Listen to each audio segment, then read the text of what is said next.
right, in testimony yesterday before the House Select Subcommittee on the Coronavirus Pandemic, American Federation of Teachers President Randi Weingarten insisted that she and her colleagues did not conspire with the CDC to delay school reopenings more than a year after the COVID pandemic began.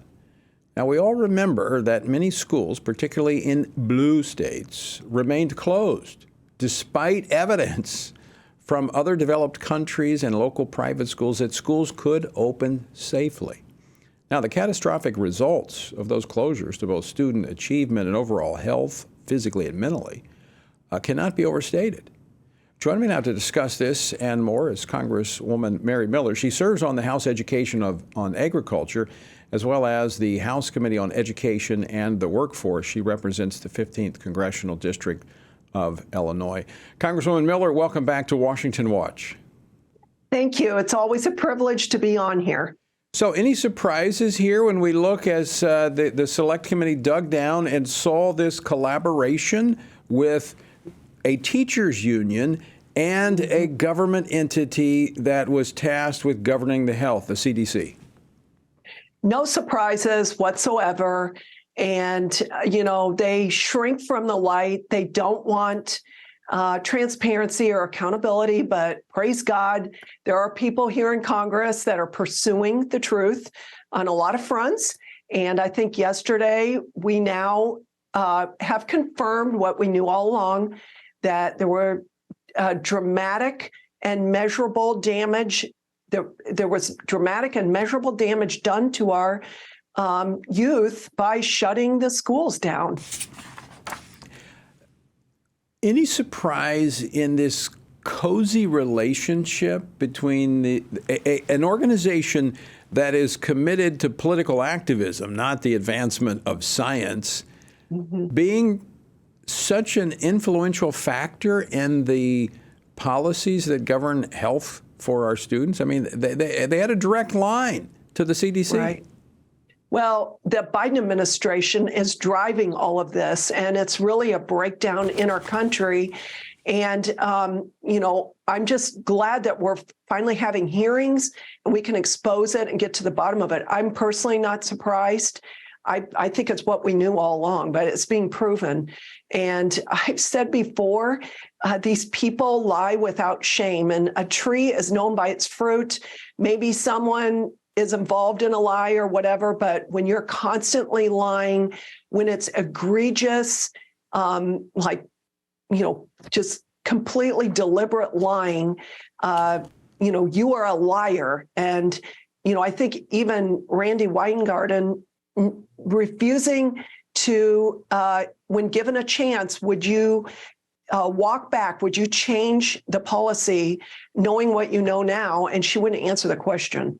So let me ask you about that, because it's really two parts to these oversight hearings. Part of it is accountability, holding those accountable for the decisions that they made. But secondly, is informing the decisions we make going forward. So how do you think this information is going to be used, and how can it be disseminated in such a way that we don't allow a repeat of the disaster that we saw during the last pandemic? Right. I think Americans and parents need to wake up.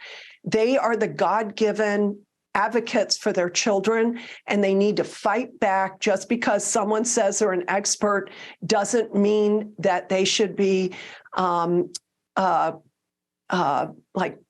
taking over your God-given rights and responsibility to protect your children. I know on one of the hearings during COVID, I actually had a congressman say that parents don't know what's best for their children. And so I want to look at all of this as positive, because it's an opportunity for people to face the truth about who's actually advocating for your child. And it's not the teachers unions, and it's not the Joe Biden administration either. Or the CDC. Yeah, I wanted you to expound on that for just a moment. I'm looking for, I don't have the clip in front of me, but I think it was earlier this week or late last week, maybe it was Monday, President Biden talking to some teachers, basically repeating what a teacher said, that, and I'm paraphrasing because I don't have it in front of me, but basically saying these children, all of these children in schools, they belong to all of us. Excuse me, Mr. President, these children are mine. I take responsibility. Yes. God will hold me accountable for what I do. That's a part of I think, the toxic thinking in this country, that these kids somehow belong to the community and to government. Yes, it's shocking that we're at this place in history, but I'm excited that they're exposing themselves. And so now it's up to parents to respond to this information. The Biden administration is not for your children. The teachers' unions are not for your children either. I mean, let's face it, even Randi Weingarten, she is nothing but a political activist. I know that she's joining with Congressman Bowman from New York to oppose standardized testing. To oppose standardized testing is a ruse to eliminate any kind of accountability for schools. And these are the same people that are wanting to allow men in the girls' locker rooms and showers. Yeah. It is up to the parents to push back, and they shouldn't be in charge of the curriculum. They shouldn't be in charge of our children's health protocol.